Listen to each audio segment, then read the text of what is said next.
Hello, Sheridan Interaction Design class of 2021. Hello, community. I'm sure that this doesn't necessarily feel like a graduation right now. I mean, it's pretty crazy to think that 12 months after my class graduated, we are still here in this same virtual work from home environment. Plus, I'm sure you've got a ton of work left to do. But I am so grateful to have this opportunity to come and speak to you guys. I am a graduate from the Interaction Design class of 2020. And I today am a full-time product designer working in London, England. But before that, I was doing product and freelance a little bit here and there, but mostly I was a student full-time at Sheridan College studying interaction design, just like you guys. All the crazy, weird stuff we do in IXD, which I truly love doing. And the funny thing is, getting to give this introduction now it's quite honestly a dream come true. I mean, sometimes I cannot believe that I'm a designer and that I get to say that I'm a designer.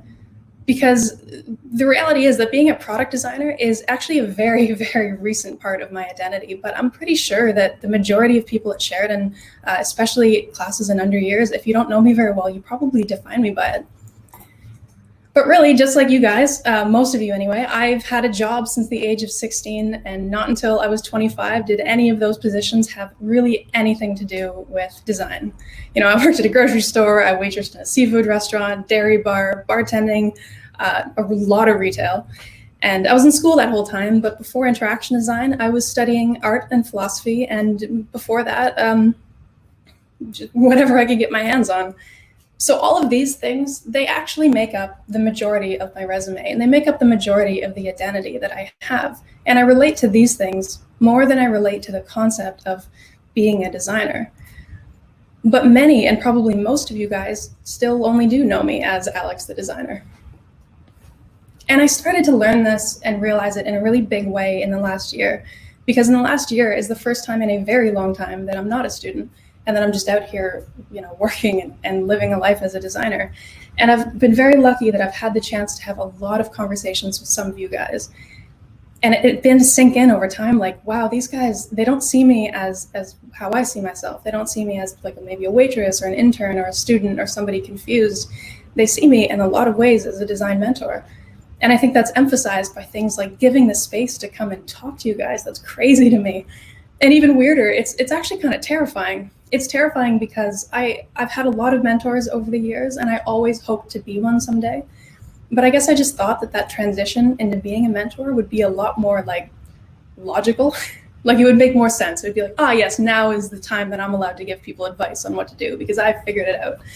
And I have students asking me what to do and what they should do, and I don't know, and I don't always have good answers, and sometimes I'm still trying to figure it out. And that's scary because maybe that means nobody ever knows what they're doing.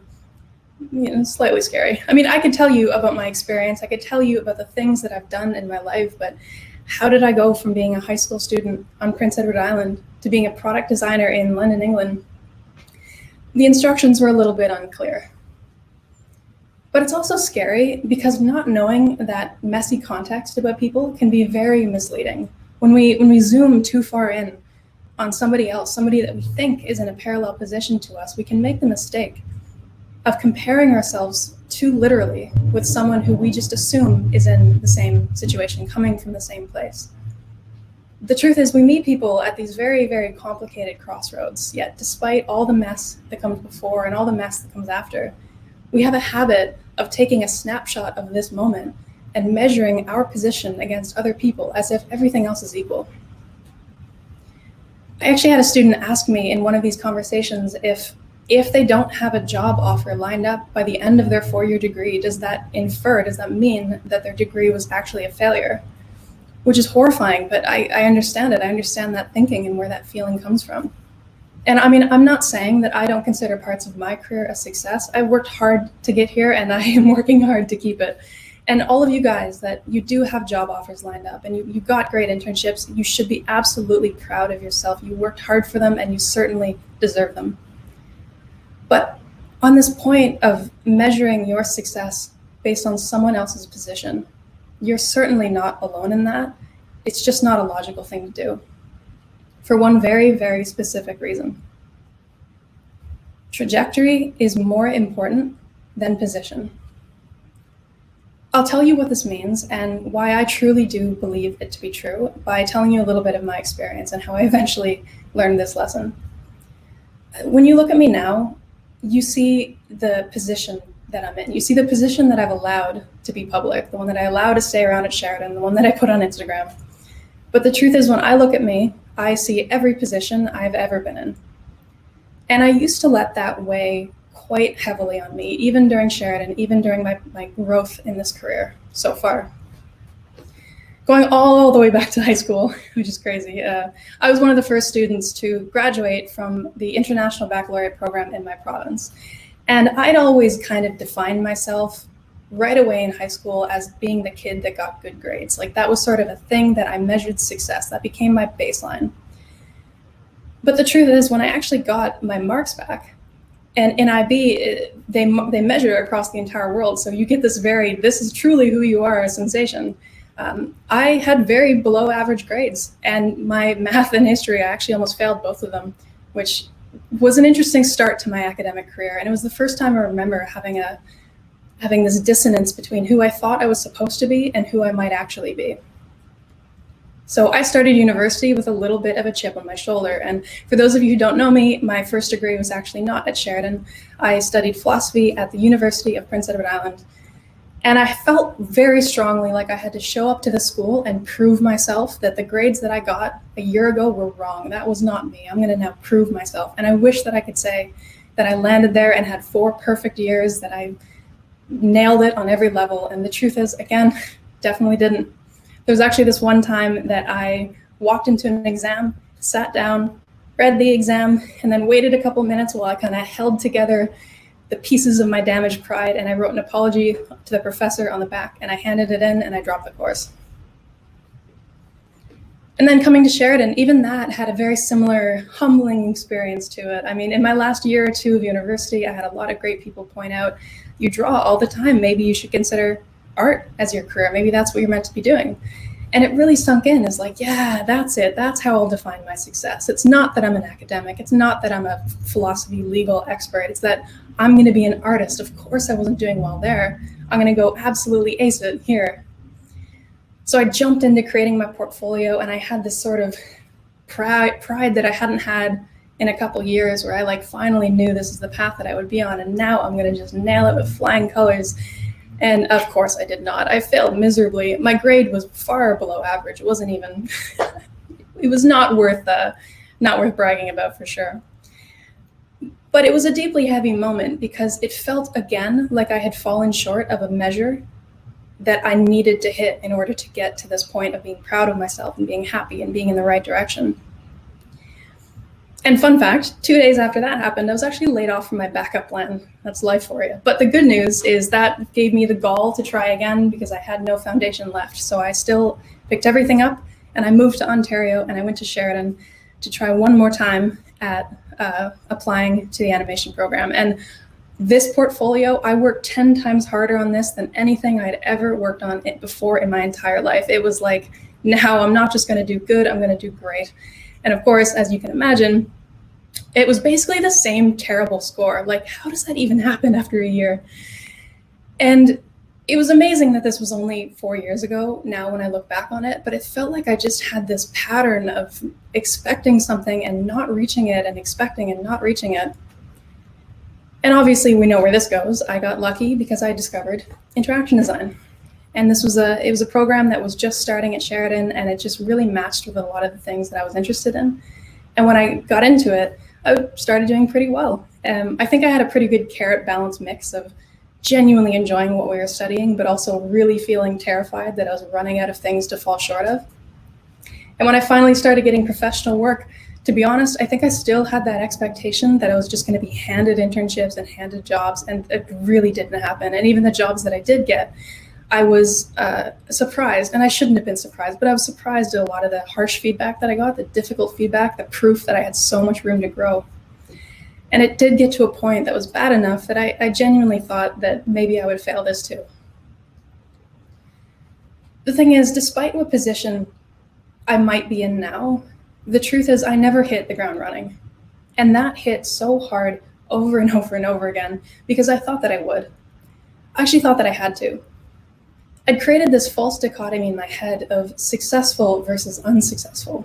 And I was never looking at how far I'd come. I was only focused on how people maybe younger than me or had less schooling than me, how they were so much further. And I didn't know how to not take that as a sign of not success. Even if I had students in underclasses asking me for advice on how to reach my position, I was sinking into the floor of just not quite good enough, which I think is a brand that I've been carving on the inside of my chest for so long that it was becoming hard to breathe. And I think a lot of people do that, especially in our industry. There was one night I was just so overwhelmed, I just sat next to my bed and didn't sleep. I just rolled over everything that had happened, all the evidence that I'd collected, and I was trying to find a logical formula that would result in an evaluation where I considered a perfect success. And I couldn't do it.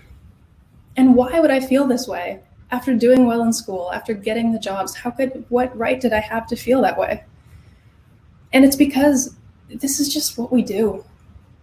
Falling into security is so much easier, into insecurity is so much easier than holding ourselves up in confidence. We're constantly seeking proof that validates our fears while minimizing our accomplishments in a desperate attempt to not be proven wrong because we somehow think that's worse. And our favorite way to do that is through comparison. I was very much trapped by the feeling that my potential and my talent, and in a lot of ways my worth, was being over and over irrevocably defined by the set of circumstances I was in. From my perspective, as I'd been doing for years, all of my achievements up until that point were utterly dimmed in the glow of those around me.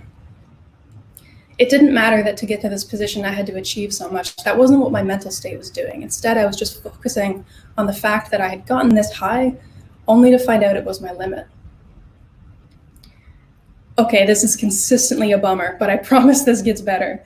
The reason that I was pressed to give this speech on this topic in this year is that listening to a lot of you guys in the last little while, hearing the things you would say about yourself, really made me realize I was listening to myself over and over again. And I don't mean that myself, the 18-year-old who couldn't do math. I mean like myself from a year ago, myself 6 months ago coming to London, myself this morning at 4 a.m., worried that I had no right to give this speech. I still question my own worth, and I am confident I will be questioning my own worth for the rest of my life, because that is the mental state that we enable ourselves to get into now and then, no matter what you achieve. The point is that feeling this way is not logical, and it's going to happen because there is no altitude where it goes away. And we really need to get control of it as soon as possible before we think we deserve to. Because take it from me, at the top of the ladder, there's only more ladder. So how do we break it? How do we break this thinking? If you're like me, advice that's like, just trust me, bro, is not very impactful. I need some kind of logic, or you may as well put everything will be fine on a mouse pad and be done with it. I was very lucky to have a mentor who shared with me a perspective that I think helped quite a bit, and it's helped since I heard it. And that's what I want to share with you. The only person that you can compare yourself to is yourself from the past. That's it.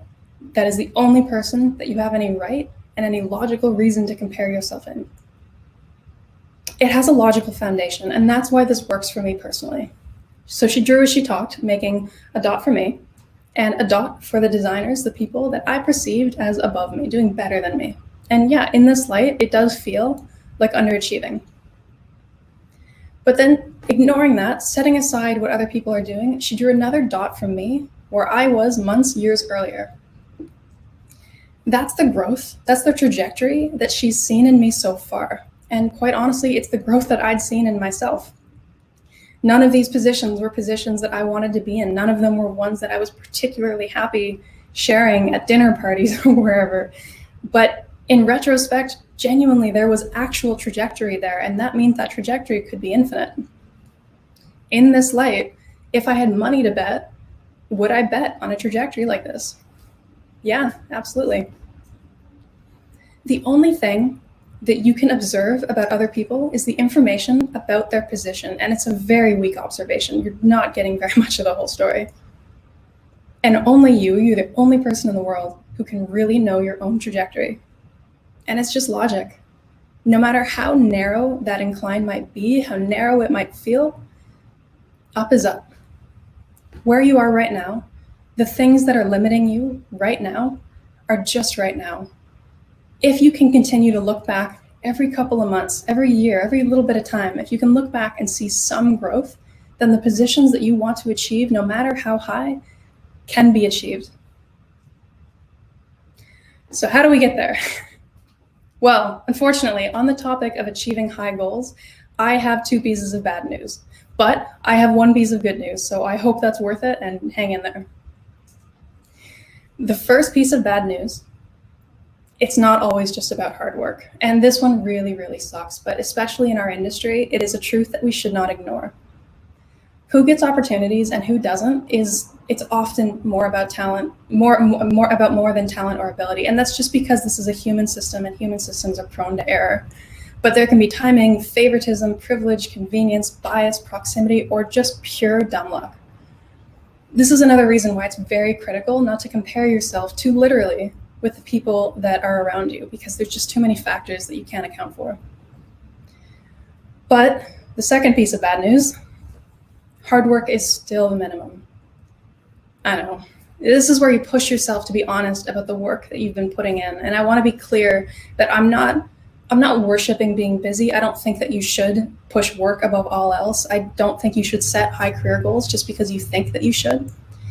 But what I mean is, if today you're in a position where you genuinely know that you do not want to be here in 5, 10, 15, 20 years, you're in the wrong position for where you need to be, then you have to be putting in some kind of work now that meets that trajectory. If you have high pressure goals, you have to be putting in genuinely high pressure work now.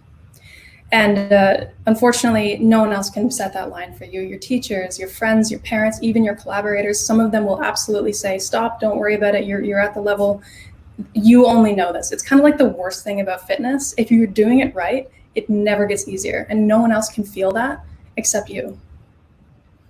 Okay, so kind of lame. I'm saying that we have to work really, really hard and we still might never succeed because we need to get lucky. No, this is the good news. In my experience, luck can be controlled. I know it sounds weird, but I truly believe this to be true. And this philosophy, it applies to life broadly, but in particular, our industry is really, really remarkable. Like, think about in human history what interaction design means, the collection of things that had to happen to lead up to this industry, and the access to information and tools that we have now. There is no limit to what can be learned by us in its fields, and no limit to what we can achieve using those learnings. You are graduating into an industry that is literally evolving the world that it exists in and itself at the same time. And that means that opportunities are not only broad, but they're having new ones form every single day. Everything that happens to the rest of the world creates these new opportunities, and there will always be new opportunities. What you have to do is get one of them, or get the right one. And it's actually within your power to guarantee that you do. So now we get lucky. So in my opinion, I see luck as a chemical reaction. And we've all heard the saying that luck is the intersection of preparedness and opportunity. I add environment into that mix. I think it's very important to do so. The reason I say that luck can be controlled is because some of these levers, some of these pieces can be controlled. Opportunity is not one of them. We can't create opportunities out of thin air. And opportunities are things like job postings, internship availability, collaborators that happen to align with you, problems that need solving, speaking opportunities, all those things. We can't create those opportunities. We can only find them. But these other 2 pieces, preparedness and environment, we have some measure of control over them. And if we increase them, we therefore increase the odds of encountering the right opportunity at the right time. So environment, for instance, we can only sort of control our environment. And I think we really, really learned that in a huge way in the last, what has it been, a year and a half now? But when I say environment, I don't necessarily mean just the space that you occupy. I mean everything that you expose yourself to, and you have control over that in a fairly large way. It's the media that you consume, it's the communities that you engage with, it's the way that you present yourself, and it's the stuff that you put in your head. So example, if you dream of being an entrepreneur, or if you're interested in being an entrepreneur, maybe not even now, but 10 years from now, 15 years from now, there's so much you can do to be influencing your environment so that it in turn will influence you. One of my favorite ways of doing that is like finding subreddits or following accounts, or if you're not on social media, finding publications and bookmarking them so you can check them every now and then. It's a great passive way of enriching your environment a little bit more and more so that you're increasing the possibility of being in the right place at the right time. And then when it does happen, you got to be ready for it. And that's preparedness. And unfortunately for us, preparedness is the thing that we have full control over. It actually, because unfortunately, again, we're not going to become AI anytime soon, it includes how you care for your body. This gets lost a lot in the effort rushed to try to do well in design. But man, like nutrition and sleep and water, just as a side note, you'd be surprised at how much it will do for your ability. But of course, what we're really talking about is your skills and your experience that you're able to bring to the table when an opportunity does come knocking. And I think the key mistake that I often saw students make is waiting for an opportunity in order to practice a skill. But in reality, the skills should come before opportunities, at least at the beginning of your career, just because you're having to put so much effort into proving yourself without the name on the resume. Don't wait for opportunities, just learn something new, practice something new, just experience some new stuff. So the 4 years that you've put in so far at Sheridan, no matter what they feel like, no matter where you measure yourself right now, that's all been an excellent movement in the right direction. It's all been trajectory. It's all been adding up to that slight increase of where you're going. You've been improving your environment, you've been improving your preparedness, and maybe you've already encountered some opportunities, but they just weren't quite right for where you are now. And it's up to you now, after Sheridan has ended, to determine, be very proactive about how much effort you put into those pieces, the pieces that you can control. What are you willing to commit, and how does that equate with the goals that you're trying to achieve? But if you continue to invest in yourself, you will, I really believe this, you will start to encounter better and better opportunities, or opportunities that are more in line with where you want to be. And the relief here, I will say, so far from what I've experienced, this is actually, unlike fitness, it does get easier. Once you start getting the right opportunities once or twice, they will just naturally lead to upskilling. It'll naturally lead to more community, and that will naturally lead to more community, and then more opportunities. And then you end up in this kind of self-sufficient cycle of improving. It's the start that's just the really difficult part. So today, you might be at a level that you're dissatisfied with, and you might feel like you haven't accomplished enough, and I get it. That 50th rejection really makes you wonder if you're just on the wrong path entirely. But the thing is, you might just not be at the right preparedness level yet, or you're just not in the right environment and you're not encountering the right opportunities yet, but that's okay. That's just how this works. It's not a big deal. Don't let that distract you from the fact that you have already experienced so much growth, more growth than you're probably even letting yourself feel. Look at the last 4 years. You are better than you were those 4 years ago. And it doesn't matter who else is doing what and where they're at.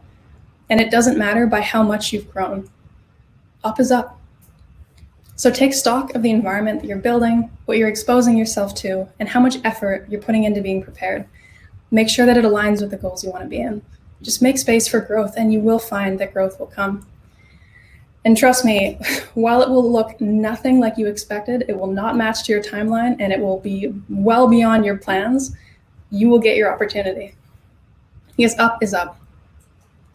Thank you. Congratulations. Please be proud of yourself and what you've accomplished here. It's fantastic.